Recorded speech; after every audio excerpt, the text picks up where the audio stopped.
दोस्तों, मैं सचिन ब्रह्मवंशी और आप देख रहे हैं एक्सेल इंग्लिश, आपका अपना यूट्यूब चैनल।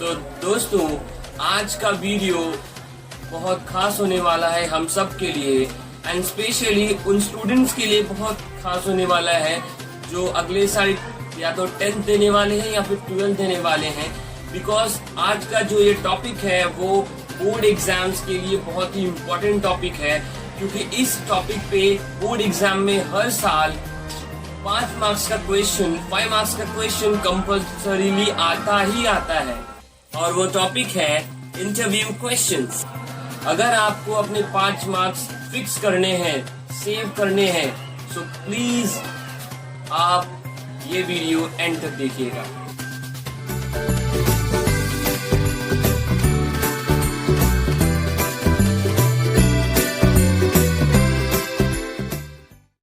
सो फ्रेंड्स, आज हम इंटरव्यू क्वेश्चन सीखने वाले हैं जो कि किसी भी बोर्ड के बोर्ड एग्जाम में, चाहे वो आईसीएसई बोर्ड हो, सीबीएसई बोर्ड हो, एचएससी बोर्ड हो या एसएससी बोर्ड हो, 10th और 12th के एग्जाम में हमेशा ये क्वेश्चन आता ही आता है कंपल्सरीली 5 मार्क्स के लिए। यानी कि सोचिए, अगर आपको ये क्वेश्चन ना आए अटेम्प्ट करने तो समझ लीजिए आपका 5 मार्क्स तो गया। बट आज हम एक ऐसा वीडियो लेकर आए हैं जिसमें अगर आपने जैसा हमने बताया वैसा अगर आप इंटरव्यू क्वेश्चंस में लिख कर आते हैं answer, so believe me guys, आपके हाफ मार्क्स भी नहीं कटेंगे। यानी कि 10 क्वेश्चंस बताऊंगा आपको। अगर वो 10 क्वेश्चन किसी भी टाइप का इंटरव्यू आया, किसी पर भी इंटरव्यू आया, किसी भी टॉपिक पर अगर आप वो 10 क्वेश्चंस लिख कर आते हैं, सो ट्रस्ट मी, आपका हाफ मार्क्स भी नहीं कटेगा। जी हाँ दोस्तों, आपने सही सुना, आपके हाफ मार्क्स भी नहीं कटेंगे और आप 5 आउट ऑफ 5 इजीली गेन कर सकते हैं। और 5 आउट ऑफ 5 ये सबको इजीली मिलता नहीं है, और ये आपके इंग्लिश के स्कोर को बढ़ाएगा। वन मोर थिंग फ्रेंड्स, अगर आपको इंटरव्यू क्वेश्चंस में 5 आउट ऑफ 5 मार्क्स स्कोर करने हैं तो आपको इंट्रोडक्शन लिखना ही होगा। वो कंपलसरी तो नहीं है, बट जो स्टूडेंट्स 5 आउट ऑफ 5 पाना चाहते हैं और अपने इंग्लिश का स्कोर इंक्रीज करना चाहते हैं, उनके लिए कंपलसरी ही मानकर चलिए। इंटरव्यू क्वेश्चंस हमेशा फेमस पर्सनालिटीज़ पर ही आते हैं। फॉर एग्जांपल, अगर मैंने सचिन तेंदुलकर का इंटरव्यू लिखने के लिए लिया तो उसका कैसे इंट्रोडक्शन लिखेंगे? I got an opportunity to interview Mr. Sachin Tendulkar, who is a renowned cricketer and an inspiration for all of us. ये जो नेम और उनका जो प्रोफेशन है वो डिपेंड करता है हम किसका इंटरव्यू ले रहे हैं। फॉर एग्जांपल, अगर यहाँ पर अभी श्रेया घोषाल का अगर हम इंटरव्यू लेते तो यहाँ पे मिस श्रेया घोषाल हम करते, और who is a renowned sports person या फिर क्रिकेटर की जगह पे हम वहाँ पे हु इज़ अ रिनाउंड और फेमस सिंगर लिखते। उसके बाद हम लिखेंगे henceforth I prepare a set of questions to be asked. The questions are as follows. So चलिए अब देखते हैं क्वेश्चंस कौन से लिखने हैं हमें, ताकि हमें फुल मार्क्स मिले। So the first question you will write is, who do you attribute your success to? यानी कि आप अपने सक्सेस का क्रेडिट किसको देंगे। Second question, who is your inspiration and role model? आपका इंस्पिरेशन और रोल मॉडल कौन है।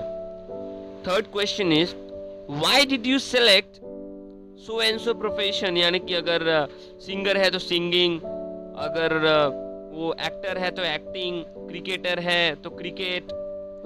सो ऐसे हमें करियर वाइज यहाँ पे लिखना है। And then fourth question is, what scope do you see for yourself in the future? यानी कि आप फ्यूचर में अपने लिए क्या स्कोप देखते हैं।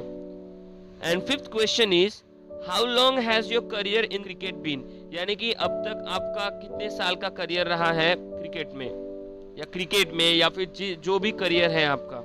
Who initiated you in the field of acting और स्पोर्ट्स और क्रिकेट और सिनेमा? यानी कि जिस प्रोफेशन में हैं आप, आपको उस प्रोफेशन में किसने लाया। Then 7th question, what were the reactions of your family to your achievement, यानी कि आपने जब अचीव किया, अब जाहिर सी बात है ये किसी फेमस पर्सनालिटी का इंटरव्यू है, तो उसने कुछ ना कुछ अचीव तो किया ही होगा, that's why he is a famous personality. तो उससे क्वेश्चन करना है कि अब आपकी फैमिली के क्या रिएक्शंस थे आपके अचीवमेंट पर। And 8th question is, what is your plan for the future और योर ड्रीम, यानी कि आपके फ्यूचर का आपका क्या प्लान है। Then 9th question is, what kinds of obstacles did you face to reach at this level, यानी कि आप यहाँ तक इस मुकाम तक पहुंचने तक आपने कौन से प्रॉब्लम्स फेस किए, यानी कि कौन से ऑब्स्टिकल्स आए। The 10th question is, to what extent has your family और कोच और टीचर और फ्रेंड से डिपेंड करता है किसके ऊपर हम इंटरव्यू लिख रहे हैं। अगर वो कोई प्लेयर है तो उस पर हम कोच भी लिख सकते हैं, फैमिली भी लिख सकते हैं। अगर वो कोई स्टूडेंट है और फॉर एग्जांपल अगर किसी टॉपर का ले रहे हैं हम इंटरव्यू, तो उसमें हम टीचर लिख सकते हैं या फिर उसमें फ्रेंड्स भी लिख सकते हैं। So the 10th question is, to what extent has your family और कोच और टीचर और friends been instrumental in your success story, यानी कि कितने हद तक आपकी फैमिली आपकी सक्सेस में कारगर साबित हुई, यानी कि आपकी सक्सेस के लिए जिम्मेदार है। Who helped you during your struggling days, यानी कि आप जब प्रॉब्लम्स में थे, जब आपका टाइम अच्छा नहीं था, उस टाइम आपकी हेल्प किसने की। Now 12th question is, what message would you like to give to the upcoming generations and your fans। ये लास्ट क्वेश्चन होता है किसी भी इंटरव्यू का कि आप अपने फैंस या फिर आने वाली जनरेशन को क्या मैसेज देना चाहेंगे। And at the end, thank you for giving your valuable time, ऐसा लिखकर हमें इंटरव्यू क्वेश्चन को एंड करना है। सो फ्रेंड्स, आपको मैंने स्टार्टिंग में बोला था कि मैं आपको 10 क्वेश्चंस देने वाला हूं, बट मैंने 12 क्वेश्चंस इस वजह से दिया ताकि आपके एक भी मार्क्स कटने की कोई भी गुंजाइश ना बचे। इस वजह से मैंने 10 की जगह पे 12 क्वेश्चंस देना बेटर समझा। सो फ्रेंड्स, आज के लिए बस इतना ही। एंड आई अश्योर यू, अगर आप ये क्वेश्चन जैसा मैंने बताया वैसा लिख कर आते हैं बोर्ड एग्जाम्स में या फिर किसी भी एग्जाम में, 9, 10, 11, 12 किसी भी एग्जाम में लिख कर आते हैं, आपके एक भी मार्क्स नहीं कटेंगे और इसकी मैं गारंटी लेता हूँ। तो सो फ्रेंड्स, आज के लिए बस इतना ही। So guys, see you all in our next video. Till then, stay home, stay safe. Friends, अगर आप हमारे चैनल पे नए हैं, so please subscribe to our channel ताकि आपको हमारे वीडियोस के लेटेस्ट अपडेट्स मिल सकें। And don't forget to hit the bell icon ताकि आपको हमारे फ्यूचर वीडियोस के नोटिफिकेशन मिल सके, वो भी सबसे पहले।